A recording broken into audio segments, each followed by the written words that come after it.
In the news this week, politicians in Northern Ireland reject gay marriage for the fourth time.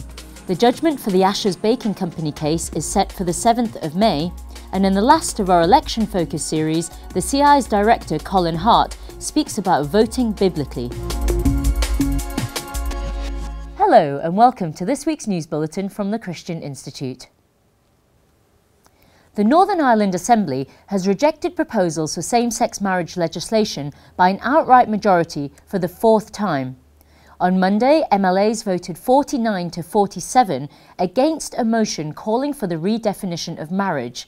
9 MLAs were absent or abstained.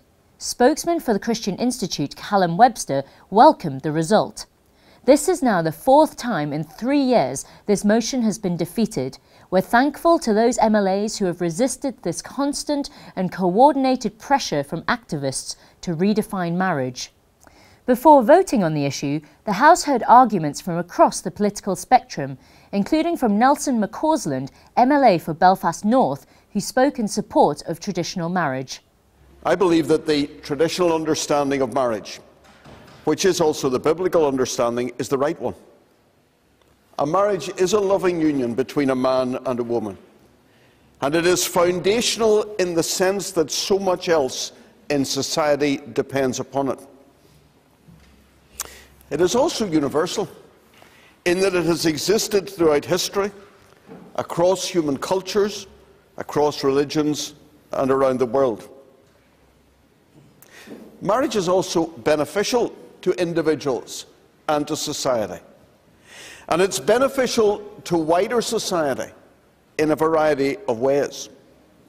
The Christian Institute had warned that the motion sought to limit the free speech of Christians. Mr. Webster previously highlighted that a sentence supporting freedom of religion in last year's motion had been removed this time around.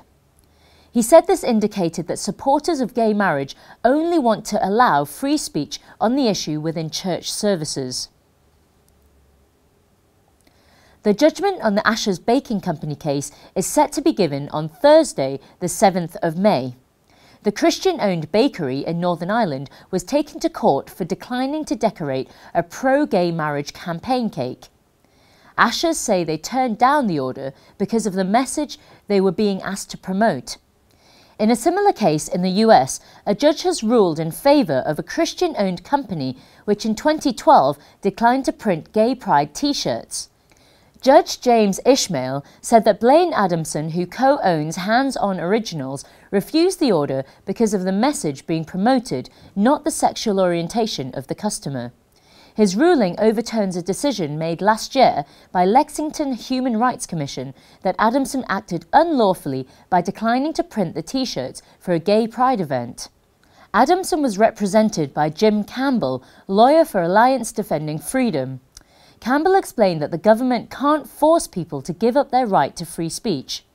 The court rightly recognised that the law protects Blaine's decision not to print shirts with messages that conflict with his beliefs, and that no sufficient reason exists for the government to coerce Blaine to act against his conscience in this way.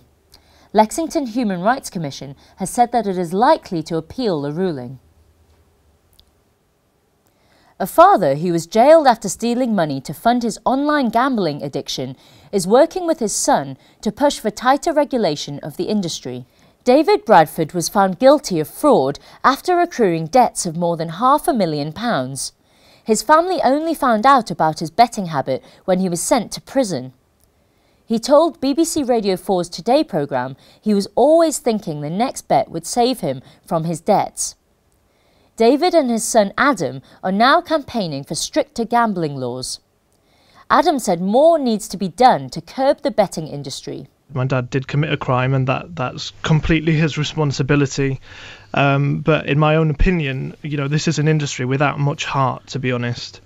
They are a regulated industry and we do have a regulator in this country, but the regulation that's out there isn't enough. It's not prevented people like my dad from falling into that spiral and being sucked in. Columnist Rachel Johnson has criticised the prevalence of gambling adverts. Writing in the Mail on Sunday, she referred to one young person who had built up debts of nearly £70,000 by betting on the number of goals in a football match. There is no moral or ethical justification to continue the current promotion of this life-destroying, addictive vice, only a mercenary and commercial one. And finally, in the last of our election focus series, the Christian Institute's director, Colin Hart, has been in the studio to explain how Christians can think biblically as they prepare to vote in the general election next week.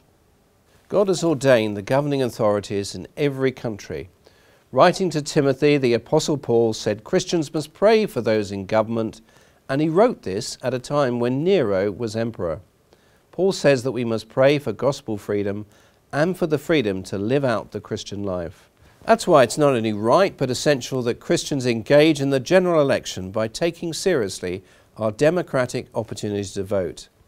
Billions of people in the world today are denied free and fair elections. Voting is a privilege. That's why it's so important to find out what the various party policies are and to recognise the differences that do exist between the political parties on vital issues for Christians. I would ask you to join with me in praying for our new government as Scripture commands, praying that in whatever form it takes, it would govern righteously and uphold our gospel freedoms. Well, that's all for this week. For regular updates and information on all our stories, plus much more, visit our website at christian.org.uk. Until next time, goodbye.